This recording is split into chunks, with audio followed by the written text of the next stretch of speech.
જ્યારે માર્સ પર લોકો પહોંચશે બધા લોકો, તો ઠીક ત્યારે શું થશે? પહોંચશે નહીં જ્યારે જવાનો સમય આવશે.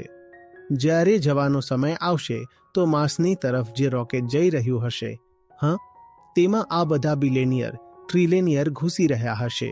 મુઠ્ઠીભર લોકો, ખૂબ જ મુઠ્ઠીભર લોકો, ધરતીની આબાદીનો 1000મો કે લાખમો હિસ્સો આ ઘૂસી રહ્યા હશે અને નીચે પૂરી પૃથ્વી પર આગ લાગી હશે.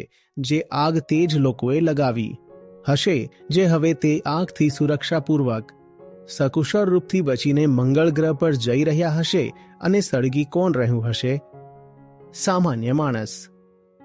તો આ રોકેટ આ રીતે જઈ રહ્યું છે.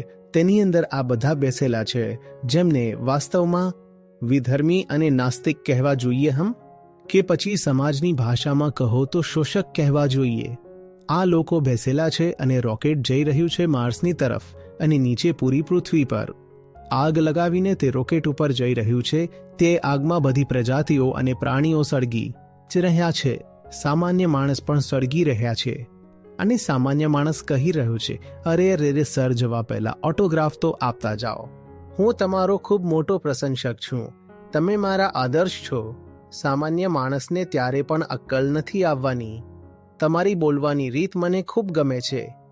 તમારી સંપત્તિ એકઠી કરવાની રીત મને ખૂબ ગમે છે.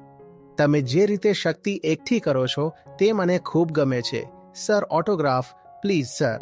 અને તે સ્મિત કરતા ઓટોગ્રાફ આપીને માર્સની તરફ ઉડી રહ્યો છે. ને આ સામાન્ય માણસ સળગી રહ્યો છે. સળગતા સળગતા ઓટોગ્રાફ લઈ રહ્યો છે. જ્યારે અંદર સમજ નથી હોતી ને, જ્યારે માણસ નથી જાણી રહ્યો હોતો કે તે કોણ છે, અંદરથી તેની કામના ક્યાંથી આવી રહી છે, તો બહારવાળાથી તે જલ્દી પ્રભાવિત થઈ જાય છે. તો આપણે દોષ કોઈ બાહ્ય શોષકને પણ આપીએ તે પહેલા પોતાને દોષ આપવો જરૂરી છે.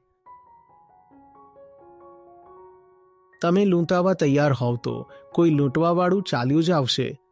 તો વધારે મૂળભૂત પ્રશ્ન એ છે કે તમે લૂંટાવા તૈયાર હતા જ કેમ?